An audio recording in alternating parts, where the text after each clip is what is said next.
제가 설교를 해야 하는데 설교의 내용을 우리 찬양대에서 다 알고 찬양으로 다 요약을 해 주었습니다.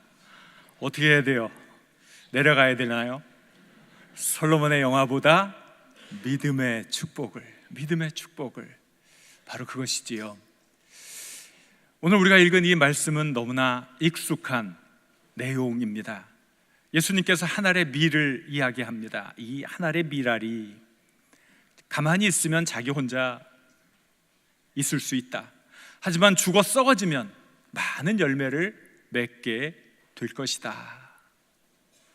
사실 이 밀알의 이야기는 어떤 자연현상 때문 또 열매를 맺기 위한 어떤 것을 이야기하는 것이 아니라 이 말씀을 통해 예수님은 내가 그렇게 희생할 것이다, 그런 말씀이지요.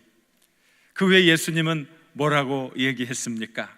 참 우리들 난처하게도 자기 생명을 사랑하는 자는 잃어버릴 것이고 이 세상에서 자기의 생명을 미워하는 자는 영생하도록 보존하리라.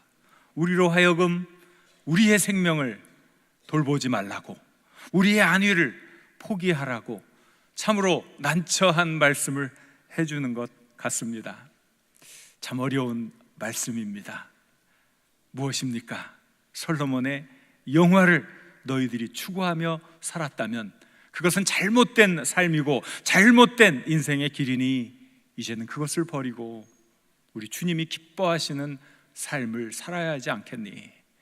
이제껏 달려왔던 인생의 모든 것들을 다시 한번 돌아보면서 정말 하나님이 원하시는 것을 위해 과감히 잘못되고 그릇된 모든 것을 버릴 수 있겠니? 하는 말씀 아니겠습니까? 저는 이 말씀을 대하면 마음이 무거워요. 이 말씀을 가지고 하나님 감사합니다, 저에게 꿈을 주시고 이 큰 일을 이루게 하시고 힘을 주시고 지혜를 주시니 어이구 힘이 됩니다, 감사합니다, 이래야 할 터인데 이 말씀을 받으면서 하나님 죽으라고요? 내 생각과 내 소망을 내려놓으라고요? 우리가 이렇게 말씀을 받아들이지 않으면 다 거짓된 삶을 살고 있는 거예요. 거짓된 신앙을 맹종하고 있는 거예요. 하나님은 이 땅에서 우리에게 이 큰 물질적인 축복을 약속해 주시지 않으셨어요. 물론 어느 부분에서는 그러한 모습도 있습니다.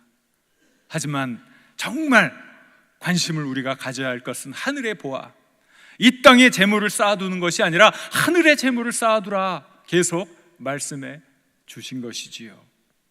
오늘은 우리들이 죽는 이야기를 해야 돼요. 별로 은혜가 안 될지 모르겠어요. 아이고 가뜩이나 이 세상 살기 힘들고 고통스러운데 아니 주일날 한 번 드리는 예배에 아니 목사님은 또 왜 이렇게 우리 기죽이는 말씀만 해줄까? 어떡합니까? 그게 하나님의 뜻인 걸 어떡합니까? 그게 진정한 신앙인의 모습인 걸 말입니다. 예수님이 한가해서 목가적으로 농사의 지식을 말씀한 것이 아니지요. 그 죽어야 하고 썩어져야 할 밀알, 그것은 밀알의 얘기가 아니지요. 그것은 예수 그리스도가 짊어지고 가야 할 십자가, 그 고통, 그 아픔, 절망, 죽음, 온갖 나쁜 단어들이 수식해 줄 수 있는 그 끔찍한 사건, 그걸 얘기해 주고 있어요. 그런데 그것이 단순히 예수님의 사건으로만 끝나지 않는다는 게 사실 우리에게 문제죠. 예수님이 걸어가신 그 길을 우리도 따라가야 한다는 것이 우리에게는 너무나 감당하기 힘든 일 아니겠습니까? 이 말씀은요, 예수님이 내가 이런 일을 갈 것이니까 너희도 이런 길을 따라와야 된다 하는 말씀이에요.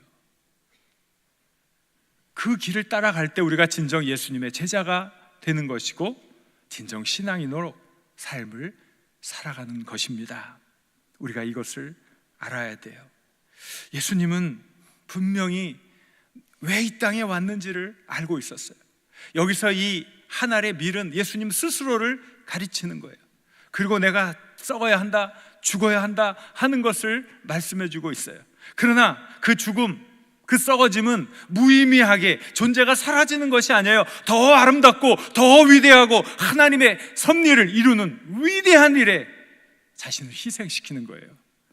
그러니까 그 죽음은 결코 가벼운 죽음도 아니고 그걸 쉽게 우리가 절망이라고 표현할 수도 없는 것이죠. 그것은 오히려 영적인 안목에서 보면, 영원한 안목에서 보면 너무나 큰 복이요, 너무나 큰 특권이 되는 것입니다. 예수님은 왜 이 땅에 왔는지를 우리에게 설명해 줍니다. 요한복음 10장 10절 하반절 11절, 우리 교회의 비전이 여기서 나왔는데 같이 한번 읽어보도록 하겠습니다. 내가 온 것은 양으로 생명을 얻게 하려는 것이라. 나는 선한 목자라. 선한 목자는 양들을 위하여 목숨을 버리거니와. 그랬어요. 여기 선한 목자의 정의가 무엇입니까? 양들을 위해 목숨을 버린다는 거예요. 실제 이게 가능합니까? 사람이 왜 가축을 키웁니까? 왜 양과 소들을 돌봅니까? 왜 흑염소를 키우고 양계를 합니까? 잡아먹으려고 하는 거지요. 나의 경제적 유익을 위해서 하는 거지요. 그 짐승을 위해, 내가 사육하는 그 짐승을 위해 내 목숨을 버린다는 것은 처음부터 말이 되지 않는 내용입니다. 그런데 예수님은 이 말씀을 통해서 지금 우리가 키우는 가축을 이야기하는 걸 아니에요. 여기서 나오는 이 양이라는 것은 무엇이겠습니까? 우리들을 얘기하는 거예요. 목자가 자기의 경제적 이익을 얻기 위해 가축으로 키우는 그 양이 아니라 예수 그리스도의 사랑과 은혜를 통해 살아나 예수님처럼 존귀한 형체로 변화되고 예수님과 더불어 영원 무궁토록 하나님과 통치를 해야 할 그런 우리들을 말씀해 주고 있는 거예요. 그래서 우리들을 위해 예수님이 나는 내 목숨을 희생한다, 그렇게 말씀해 주신 거예요. 또 마태복음 20장 28절도 같이 한번 읽어보겠습니다. 인자가 온 것은 섬김을 받으려 함이 아니라 도리어 섬기려 하고 자기 목숨을 많은 사람의 대속물로 주려 함이라. 죽기 위해서 오신 예수님, 죽음의 의미가 있지요. 무엇입니까? 많은 사람들을 살려서 하나님의 모든 사람을 구원하고자 하시는 그 거룩한 섭리에 사용되어지는 거예요. 너무나 아름다운 꿈을 가지고 있죠. 그러니까 예수님은 하나님 나라를 확정시켜 주시는 거룩한 씨앗의 역할을 감당하신 겁니다. 예수 그리스도가 자신의 목숨을 바쳐 죄악의 지배 아래 놓인 모든 사람들을 구원하는 위대한 일을 감당하셨어요. 그 십자가의 희생을 통해 다툼이 있는 곳에 평화와 사랑을 심어 주셨어요. 부족한 우리들에게, 절망 가운데 살고 있는 우리들에게 영원한 생명을 소망하며 살아가는 기쁨과 은혜를 더하여 주셨어요. 우리의 존재가 달라지고 우리의 이 목표가 달라지고 우리의 소망이 달라지고 완전히 차원이 다른 거룩한 세상을 바라보며 사는 존재로 우리를 격상시켜 주신 것이지요. 이게 예수님이 행하신 일이지요. 그런데 이 말씀의 의도가 무엇입니까? 우리도 그렇게 하라는 것 아닙니까? 예수님이 하나님의 거룩한 씨앗이었던 것처럼 예수님을 믿는 우리 모두가 역시 하나님의 거룩한 씨앗이라는 사실입니다. 씨앗에는 DNA가 담겨 있지 않습니까? 그 씨앗이 심겨질 때 그 씨앗 안에는 그것이 가지고 있는 모든 것이 이루어지는 것 아니겠습니까? 하나님께서 우리 한 사람 한 사람을 거룩한 씨앗으로 삼아주시고 우리 한 사람 한 사람을 통해 어딘가에는 사랑을, 어딘가에는 필요한 물질을, 어딘가에는 정말 중요한 평화를 심는 자로 우리를 기대하고 계시지 않습니까? 따라해 보세요. 나는 하나님의 씨앗입니다. 여러분은 하나님의 거룩한 씨앗입니다. 하나님께서 여러분 한 분 한 분을 지으셨을 때 특별한 목적을 가지고 지으셨다는 거예요. 우리 지난주 말씀을 한번 기억해 보시죠. 우리 에베소서 2장 10절 말씀을 같이 읽겠습니다. 우리는 그가 만드신 바라 그리스도 예수 안에서 선한 일을 위하여 지으심을 받은 자니 이 일은 하나님이 전에 예비하사 우리로 그 가운데서 행하게 하려 하심이니라. 선한 일을 위해 지음받은 우리들, 우리는 그래서 거룩한 씨앗이에요. 하나의 미랄이 아니라 거룩한 씨앗. 하나님이 저마다 한 분 한 분을 통해 아름다운 일이 이루어지기를 기대하고 있어요. 그것이 여러분의 가정일 수 있어요. 그것이 여러분의 직장일 수도 있고 교회일 수 있고 여러분이 활동하는 어떤 곳일 수 있습니다. 여러분, 우리가 그런 고민을 해야 되지 않겠습니까? 제가 있는 그곳에 어떤 고민을 해야 되지 않습니까? 저도 그런 고민이 있어요. 발을 뺄 수도 없고 안 뺄 수도 없고. 제가 목사니까 많은 사람과의 삶이 달라지는데 자꾸 단절이 되니까 어떤 영향력을 미칠 수가 없지 않아요? 그래서 옛날에 제가 대학교 다닐 때 굉장히 좋은 학교를 다녔어요.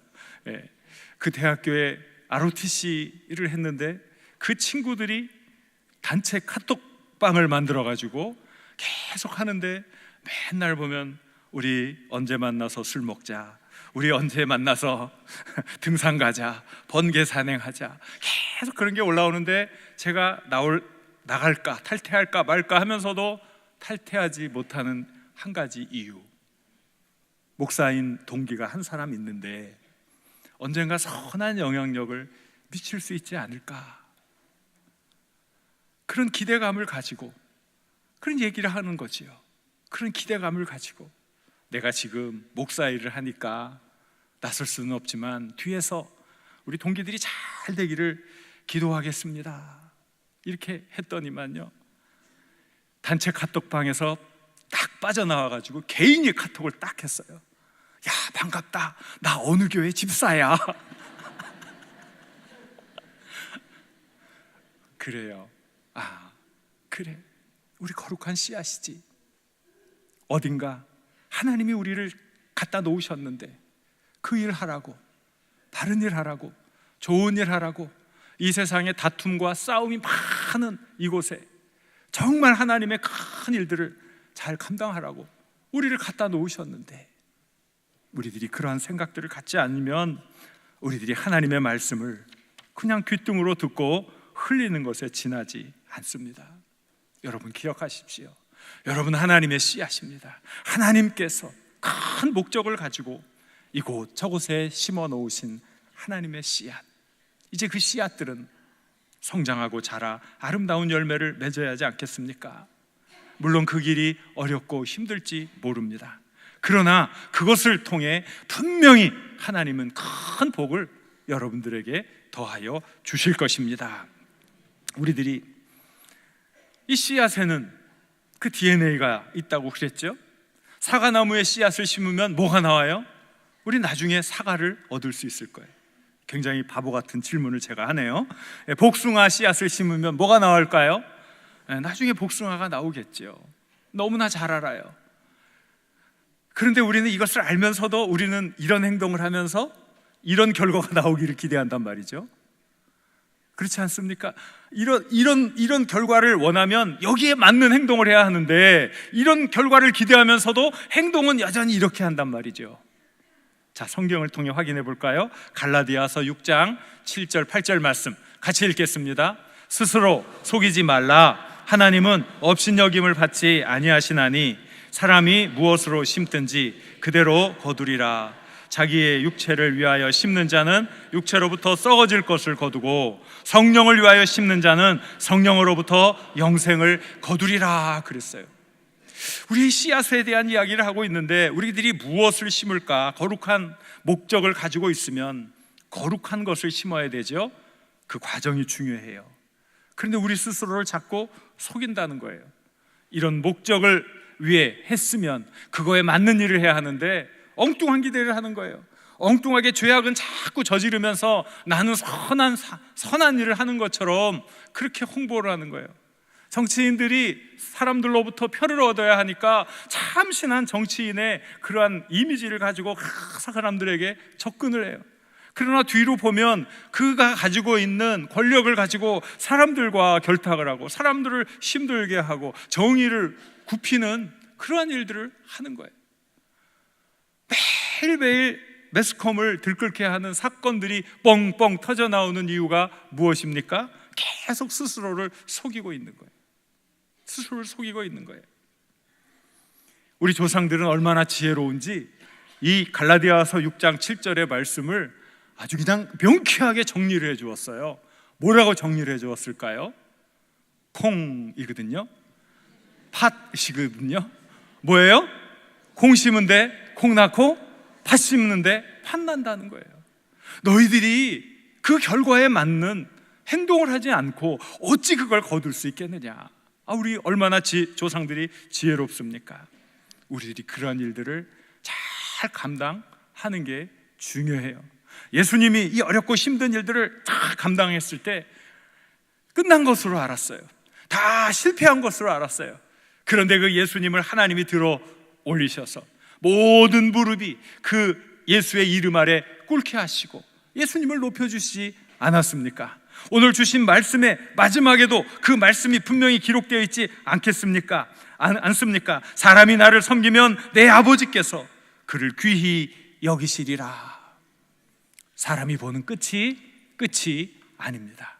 우리는 영원한 세계를 향해 나아가는 순례자일 뿐입니다. 순례자일 뿐. 제가 지난번에 필리핀 다녀왔어요. 필리핀 잠깐 다녀왔어요. 뭐 다시는 별로 가고 싶은 곳은 아니에요. 환경이 안 좋으니까. 제가 거기 갈 때 가방을 몇 개를 가져갔을까요? 큰 가방을 가져갔을까요? 작은 가방을 가져갔을까요? 작은 가방 가져갔죠. 제가 거기 공부하겠다고 책상을 이고 가겠습니까? 아니지요. 왜 그랬을까요? 잠깐 갔다 올 거예요. 오늘 우리들이 왜 자꾸 여기서 쌓아두려고 하죠? 영적인 시각을 잃어버렸기 때문에. 우리는 그냥 여행객이에요. 우리는 그냥 순례객이에요. 그게 기껏해야 그냥 100년이에요. 그리고 영원한 세계로 들어가는 거예요. 그런데 여기서 끝났다, 여기서 실패했다, 여기서 성공했다, 아니에요. 그것은 그 나라 가서 결정되는 거예요.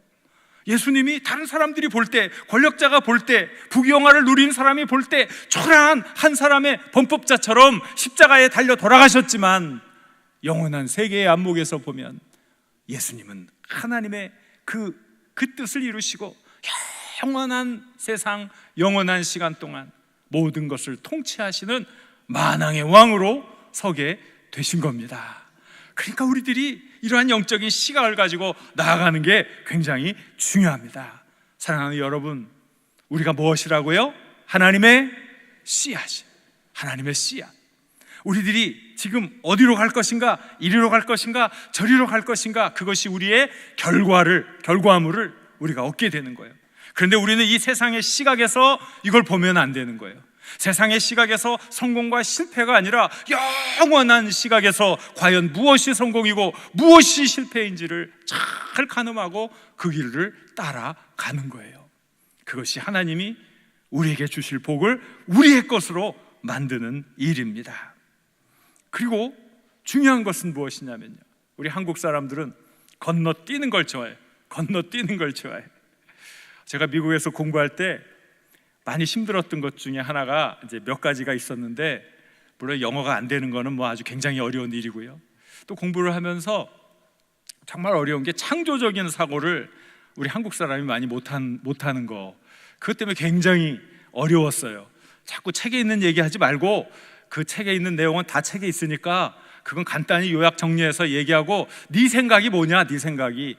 이 저자가 한 말이 옳으냐 틀리냐 자꾸 얘기하려는데 너무 힘든 거예요. 왜? 한국에서는 교과서를 달달 외워야 공부 잘하는 사람이잖아요. 왜 토를 달아? 토 다는 사람이 공부 못하는 사람인데, 아이고, 외국에 나가보니까 그게 아니더라고요. 네 생각이 무엇이냐, 그게 어려웠고, 또 글을 쓸 때 나는 글을 잘 쓴 것 같은데 이 문장과 이 문장이 갑자기 점프를 했다. 이 문장에서 이 문장이 나오려면 중간 과정이 필요한데 우리는 그냥 너무 철학을 잘해서 그런지 갑자기 서론하고 결론이 나오는 거예요. 근데 이 사람들이 중요하게 생각하는 것은 본론의 과정이에요. 하나하나의 절차와 과정이 중요해서 그 자연히 결론은 나온다는 거죠. 근데 그러한 글을 씀에 있어서도 그 글을 중간중간을 메꾸어가는 그것이 참 어려웠어요. 무엇을 제가 말씀드리려고 합니까? 우리의 과정이 중요하다는 과정. 매일매일의 삶이 중요한 거죠. 내가 거룩한 씨앗이고 큰 관점에서 하나님 나라의 영광을 드리는 일을 해야 한다, 그걸 알겠는데, 그러면 갑자기 시작해서 결론으로 가는 그 긴 과정이 있지 않습니까? 이게 성장 과정인데 우리가 어떻게 지금 성장해 가고 있느냐, 이거예요. 이게 참 중요하죠. 성경에 보면 디모데가 나오지 않습니까? 훌륭한 지도자 역할을 감당했던 그 사람을 보면 사람의 성장 과정이 어찌 돼야 하는지를 우리가 알 수 있어요. 그는 훌륭한 외할머니, 어머니의 신앙을 받았지요. 잘 자랐어요. 성품도 좋았어요. 헬라, 그리스 그 로마의 문화도 받았고, 어머니, 외할머니로부터 유대의 전통도 받았어요. 여러 가지 일들을 감당할 수 있는 그런 사람이었죠. 그런데 그것만으로는 부족한 거예요. 그러니까 바울이 그를 데려다가 함께 생활하면서 신학도 더 깊이 있게 사고하게 하고, 또 그가 하는 일들을 하나하나씩 짚어주면서 더 잘할 수 있도록 지도를 해준 거예요. 멀리 떨어져 있을 때는 뭘 보냈어요? 편지를 보냈어요. 그 편지에는 이름이 있습니다. 그 편지 이름이 뭐예요? 디모데전서, 디모데후서란 말이죠. 이런 것들을 통해서 보내는 거예요. 자, 그 중에 한 구절을 한번 읽어볼까요? 디모데전서 4장 12절, 13절 같이 읽겠습니다. 누구든지 내 연소함을 업신여기지 못하게 하고 오직 말과 행실과 사랑과 믿음과 정절에 있어서 믿는 자에게 본이 되어 내가 이를 때까지 읽는 것과 권하는 것과 가르치는 것에 전념하라. 15절도 읽습니다. 이 모든 일에 전심전력하여 너의 성숙함을 모든 사람에게 나타나게 해라. 바울이 이렇게 얘기했어요. 그래서 하나씩 자신의 부족한 부분들을 채워나가면서 훌륭한 지도자로 성장해 갈 수 있었던 것이지요. 바로 우리들의 삶에 있어서도 매일매일 성실하게 하는 것이 중요해요. 우리가 매일 큐티합시다, 또 큐티합시다 강조하는 이유가 뭐예요? 그 작은 사소한 것 하나하나가 결국 우리의 인격을 지켜주고 우리의 운명을 결정해 주는 거지요. 우리를 계속 성장할 수 있도록 힘이 되어 주는 것이지요. 그 사소한 것을 다 무시하다가 결국은 우리의 인생도 무시하는 그런 바보 같은 사람이 되는 거예요. 인생에 있어서 하나하나가 얼마나 중요한지 몰라요. 우리들이 이렇게 아름다운 일을 열매를 맺으려면 막 다름박질 해야 되겠지요. 도전해야 되겠지요. 존 고다드라는 사람이 있어요. 이 사람이 15살 때 내가 뭘 좀 해볼까 하고 인생의 목표를 여러 가지를 세웁니다. 무려 127개의 목표를 세우는데 그 중에 정말 실현 불가능한 목표들이 뭐냐면 에베레스트 등정, 또 남태평양 횡단, 세계 일주, 달 탐험. 아니 뭐 웬만한 것은 좀 해볼 만한데 이런 것들은 할 수 있겠어요? 없겠어요? 없겠어요 대답하면 안 되죠. 그런데 어떻게 됐습니까? 이 사람이 1980년 우주 비행사가 돼서 달을 탐험함으로 127개의 목표를 모두 40년 만에 이루게 되었습니다. 놀라운 일이지요. 근데 이 사람이 이런 얘기를 했어요. 꿈은 품고만 있어서는 안 됩니다. 머릿속에만 두고 있어서는 안 됩니다. 그건 정말 꿈이 아닙니다. 꿈은 가슴으로 느끼고 손으로 적고 발로 뛰는 게 꿈입니다. 제가 이 말에 아주 감동받았어요. 꿈은 가슴으로 느낀다는 거예요. 뭘까요? 생각하면 가슴이 두근두근거려. 이거 하나면 안 될 것 같아.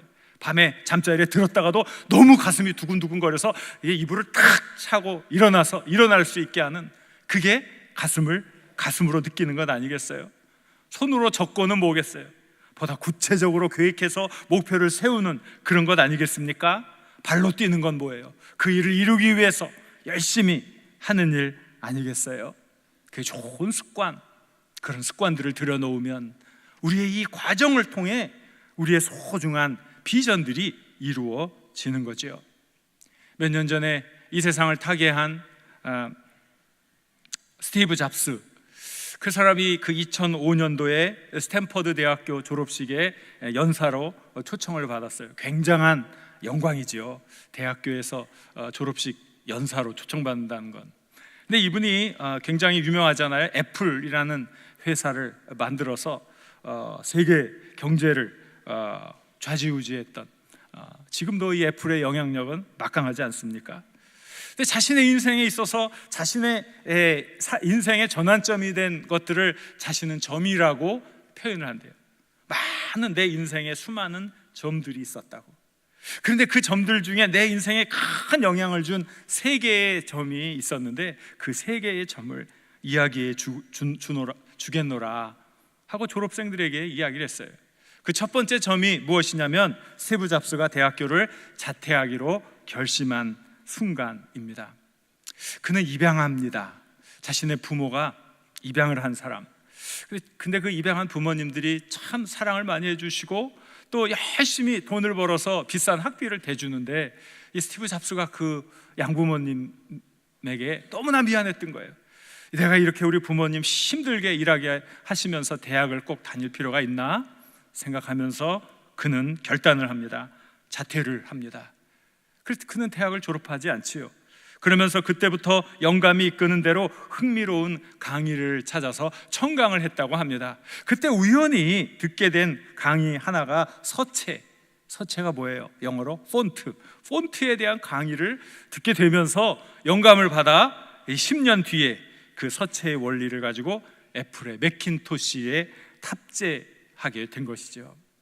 애플은 뛰어난 성능도 중요하지만 디자인, 그것으로 소비자의 마음을 사로잡은 것 아닙니까? 큰 일들이죠. 큰 일들. 그는 그 일화를 들면서 현재 우리 한 사람 한 사람이 하는 모든 일들이 결국은 미래와 다 연결이 된다는 말을 합니다. 그리고 지금 그리는 그 작은 점 하나가 미래의 또 다른 점과 만나서 훗날 거대한 그림을 완성하게 된다고 얘기합니다. 또 나머지 2개의 점들은 무엇입니까? 애플에서 해고당한 그 충격적인 사건, 또 3번째 점은 자신이 췌장암 진단을 받았을 때 다 아주 비극적이고 힘든 그때를 회상하면서 졸업생들에게 얘기했어요. 중요한 것은 무엇이냐면 지금 하고 있는 그 한 시점, 지금이 오늘 우리 점을 찍고 있다는 거지요. 그 점들이 모여 선을 이루듯이 현재 하는 그 많은 수고가 자신의 인생을 만들어가니 하루를 소중히 살라고 지금 하는 일에 최선을 다하라는 말을 남긴 것입니다. 그렇습니다. 우리가 너무 허황되게 목표만 크게 세워놓아서는 안 될 것입니다. 차분히 하나하나의 그 성장 과정과 절차를 통해서 선한 목표로 향해 나아가야 할 것입니다. 하나님은 우리에게 소중한 꿈을 불어넣어 주셨어요. 그것은 무엇입니까? 우리를 통해 많은 이들을 돌보라고, 그것이에요. 자, 하나님의 말씀을 같이 읽어보겠습니다. 디모데전서 6장 17절 18절 말씀 같이 읽습니다. 내가 이 세대에 부한 자들을 명하여 정함이 없는 재물에 소망을 두지 말고 오직 우리에게 모든 것을 후히 주사 누리게 하시는 하나님께 두며 선을 행하고 선한 사업을 많이 하고 나누어 주기를 좋아하며 너그러운 자가 되게 하라. 이 말씀은 물론 부유한 자들에게 주신 말씀입니다. 그런데 지금 이 교회 밖에 있는 부유한 자들이 하나님을 압니까? 모르잖아요. 영생을 압니까? 모르잖아요. 하나님을 모르는 사람들이. 그러니까 이것은 지금 그들을 향해서 주신 말씀이 아니에요. 부자가 누가 부자입니까? 우리 교회에서 제일 부자가 누구죠? 우리 교회에서 제일 부자가 누구죠? 왜 나예요? 저지요. 왜 제 자리를 왜 뺏어갑니까? 제가 제일 부자잖아요. 이거는 다른 사람이 아니에요. 돈 많이 가지고 있는 재벌을 얘기하는 게 아니에요. 바른 믿음 안에 살아가는 성도들이 얼마나 부유한 자들입니까? 저와 여러분이 얼마나 부유한 자들입니까? 하나님이 우리에게 주시는 말씀이에요. 그래, 내가 베풀어 주신 그 귀한 은혜를 선한 사업을 해라. 나누어 주기를 힘써라. 너그러운 자라가 되라. 이것이 하나님이 우리에게 주신 사명인 줄 믿습니다. 사랑하는 여러분, 우리 주님이 십자가에 달려 돌아가셨습니다. 내가 죽어야 하는 그 자리, 내가 받아야 할 그 수모를 우리 주님이 대신 받아 주셨습니다. 너무 큰 은혜를 우리가 입고 살아갑니다. 그 은혜가 너무 큰데 어떻게 살아야 하겠습니까? 주님, 부족하지만 우리도 주님 따라가길 원합니다. 주님 따라가길 원합니다. 성령께서 함께 하셔서 부족한 저의 모든 것들을 다 통제하시고 온전히 우리 주님 따라가게 하여 주옵소서. 이 간절한 마음의 기도를 가지고 나아가십시오. 왜냐하면 여러분들은 하나님의 씨앗입니다. 하나님 나라를 확장시킬 거룩한 씨앗입니다. 여러분들을 통해서 많은 이들이 주 예수님의 생명을, 하나님의 영광을 누리게 될 줄로 믿습니다. 주신 말씀을 생각하며 같이 기도하길 원합니다. 하나님, 제가 하나님 손에 있는 거룩한 씨앗이오니 하나님, 저를 사용하여 많은 열매를 맺게 하여 주옵소서. 우리 주여 한번 부르고 같이 기도합니다. 주여.